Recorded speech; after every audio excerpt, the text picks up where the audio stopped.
Hello investor, small cap fund এমন একটা category যেখানে মানুষজন ভালো সময়ে ভালো মার্কেটে প্রচুর টাকা কামিয়ে নেয়। আর খারাপ সময়ে খারাপ মার্কেটে মানুষজনের এতটা ক্ষতি হয়, এতটা লোকসান হয় যে মানুষ সারা জীবনের জন্য মিউচুয়াল ফান্ড থেকে দূরে সরে যেতে থাকে। তো প্রচুর ভলাটিলিটি, প্রচুর রিস্কি ক্যাটাগরি। এর জন্য এই ফান্ড বাছাই করার জন্য আমাদের অনেক বিষয়বস্তুর উপর খেয়াল রাখতে হয়, প্রচুর কেয়ারফুল থাকতে হয়। তো এই ভিডিওতে আমরা বুঝবো আমাদের small cap fund selection process, কোন কোন মানুষদের জন্য এটা সঠিক, আর এর পদক্ষেপগুলি, আর আমাদের ফান্ড সিলেকশন। এখন এই ক্যাটাগরির একটা ভালো দিক আপনাদেরকে বলছি, সেটা হলো এর বাস্কেট প্রচুর বড়। মুখের কথা একে বলা হয় স্মল ক্যাপ, কিন্তু এর বাস্কেট এতটা বড় যে শুধুমাত্র টপ 250 কোম্পানিকে বাদ দিয়ে মার্কেট ক্যাপ ওয়াইজ যে সমস্ত বাকি কোম্পানি রয়েছে তা এই ফান্ডের জন্য অ্যাভেলেবেল আছে। তো অনেক বেশি সিলেকশন অপশন রয়েছে। আর এখানে এর একটা কনও আছে যে নাম্বার তো অনেক বেশি, কিন্তু আপনি 250-এর আগে 500 কোম্পানি পর্যন্ত চলে যান, এমনকি আপনি 1000 কোম্পানি পর্যন্ত চলে যান, কিন্তু এরপর থেকে বেশিরভাগ কোম্পানির ভিতর না কোয়ালিটি নেই, ইনভেস্টেবল গ্রেড। তৃতীয়ত একটা পয়েন্ট খুবই গুরুত্বপূর্ণ, এটা এমন একটা ক্যাটাগরি যেখানে ফান্ড ম্যানেজারের রেপুটেশন মেক অর ব্রেক হয়ে থাকে। যদিও এই ক্যাটাগরিতে একবার আউট পারফর্ম করতে পারে ইন্ডাস্ট্রির থেকে অনেক বেশি, তো ওর কেরিয়ার সারা জীবনের জন্য সেটেল। কিন্তু এইভাবে নায়ক হতে যে এই ক্যাটাগরিতে কিছু কিছু এরকম স্টক নিয়ে নেয় যেগুলো আউটসাইজ বেট দেওয়ার পোটেনশিয়াল রাখে। আর ফান্ড ম্যানেজার যদি একবার বেট করে দেয় আর ওই বেট যদি বিপরীত হয়ে থাকে, তাহলে কোম্পানি ব্যাংক্রাপ্ট হয়ে থাকে। এই ফান্ডের এনএবি খুব তাড়াতাড়ি নিচে চলে যায়। এর কেরিয়ারের পরে ফান্ড ম্যানেজারের লাইফ লং ইফেক্ট পড়ে থাকে।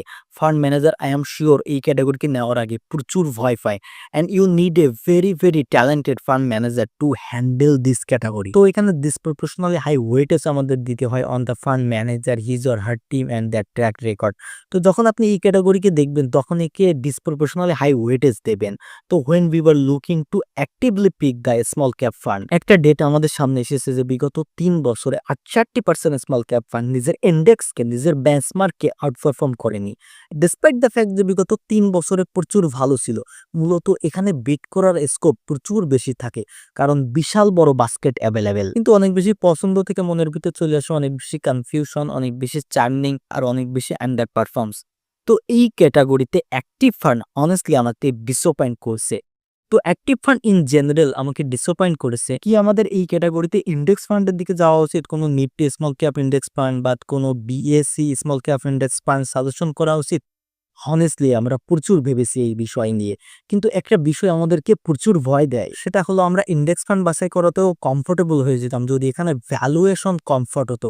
তো এখন ডেটা কি বলতেছে? ডেটা বলতেছে যে এই ক্যাটাগরির বেঞ্চমার্ক এভারেজ পিই 30-এর আশেপাশে, বিগত 5 বছরে আগের তা 24-এর আশেপাশে। এর মানে এখনো বেঞ্চমার্ক নিজের এভারেজ থেকে সাবস্টেন্সিয়ালি অনেক দামি।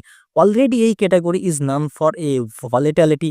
আর যখন আপনি এক্সপেন্সিভ ভ্যালুয়েশনের দিকে যাচ্ছেন, তো তখন ভলাটিলিটি আর ডাউনসাইড, এই দুইজনের রিস্ক অনেক বেড়ে যায়, বিশেষ করে এই ক্যাটাগরিতে যেখানে অল্প একটু ইনভেস্টার সেন্টিমেন্ট, কিছু ইকোনমিক ফ্যাক্টর অল্প একটু খারাপও আপনি দেখবেন। সেন্সেক্স নিফটি তো নিচে নামতেছে 10%, তো ও 10% নিচে নামলে এই যে ক্যাটাগরি স্মল ক্যাপ, এ আরো 2-3 গুণ ডবল আরো বেশি নিচে নেমে যায়, ক্রাশ করে। তো এর কারণে এই ক্যাটাগরিতে এক্সপেন্সিভ এন্ট্রি আপনার বাস্তব জীবনে, আপনার তহবিলে প্রচুর ব্যয়বহুল হতে পারে। আর আপনারা সকলে জানেন যে আমাদের সর্বদা সিদ্ধান্ত বেস্ট কোয়ালিটি এর দিকে ফোকাস করি, কিন্তু একটা রিজনেবল প্রাইসে, not at any price, good quality at a reasonable price. তো এই দুইটা আমাদের জন্য সব থেকে বেশি গুরুত্বপূর্ণ। সো আমাদের ফিলোসফির সঙ্গে, আমাদের অ্যাপ্রোচের সঙ্গে এই বছরে মিড ক্যাপ ফান্ডের মতন স্মল ক্যাপ ফান্ড সাজেশন আমাদের কাছে সুটেবল লাগছে না, and we would want to give it a skip. আর যদি কেউ অল্প একটু রিস্কি ক্যাপিটাল ইনভেস্টার আছেন, যে একদমই রেডি আছেন অল্প একটু ইনক্রিমেন্টাল রিস্ক নেওয়ার জন্য, তাহলে তাদের ফ্ল্যাক্সি ক্যাপ খোঁজা উচিত, যেখানে সাপোজ টেনশন অ্যালোকেশন আছে মিড ক্যাপ আর স্মল ক্যাপ সাইজের মতো। আর সঙ্গে সঙ্গে ফান্ড ম্যানেজারের কাছে এরকম স্বাধীনতাও থাকবে যে যখন ওর মনে হবে যে ভলিটিলিটি অনেক বেশি আর এখন এই সময় আমার সেফটির প্রয়োজন, তো ফান্ডের ম্যান্ডেট এরকম যে এরকম ফ্রিডম থাকবে যে ওই টাকা মিড ক্যাপ বা স্মল ক্যাপ সেভার অপশনে যেন শিফট করতে পারে। এই ফ্লেক্সিবিলিটি খুবই প্রয়োজন, যতই আপনার রিস্ক ক্যাপিটাল বেশি হোক না কেন। তো যদি আপনাদের কাছে আমাদের এই মিউচুয়াল ফান্ড বাছাই করার পদ্ধতি, কায়দা কানুন পছন্দ হয়, ভালো লাগে, তো আপনি একদম ডিটেইলে ক্যাটেগরি থেকে ক্যাটেগরি ফান্ড বাছাই শিখতে চান, কি করে সঠিক ফান্ড বাছাই করতে হয়, তো আপনি যোগদান দিতে পারেন আমাদের চ্যানেলে সাবস্ক্রাইব করে। এখানে যাবতীয় ফাইন্যান্স রিলেটেড ভিডিও তো আপনি প্রতিনিয়ত পাবেন। যেরকম আমাদের এই মিউচুয়াল ফান্ড এপিসোড দেখেন বা কোর্স দেখেন, আপনি স্টেপ বাই স্টেপ একজন ভালো ইনভেস্টর হবেন, সঠিক ফান্ড সিলেকশন শিখবেন। আর যদি আপনি স্টক মার্কেট ইনভেস্টর, তাহলে আপনি স্টক মার্কেট কোর্সও পাবেন একদম ফ্রিতে। আপনাদের সঙ্গে আমাদের কোনো প্রকার টাকার সম্পর্ক নেই। My education not for sale. তো এখনই সাবস্ক্রাইব করুন সৌরভ উইলিয়াম। আর এখানে আপনি অ্যাডভান্স প্রো লেভেল ক্যালকুলেশন যেমন DCF, fair value, DuPont analysis, common side balance sheet, এরকম যাবতীয় কিছু আপনারা শিখতে পারবেন এই চ্যানেলে ভিডিওর মাধ্যমে।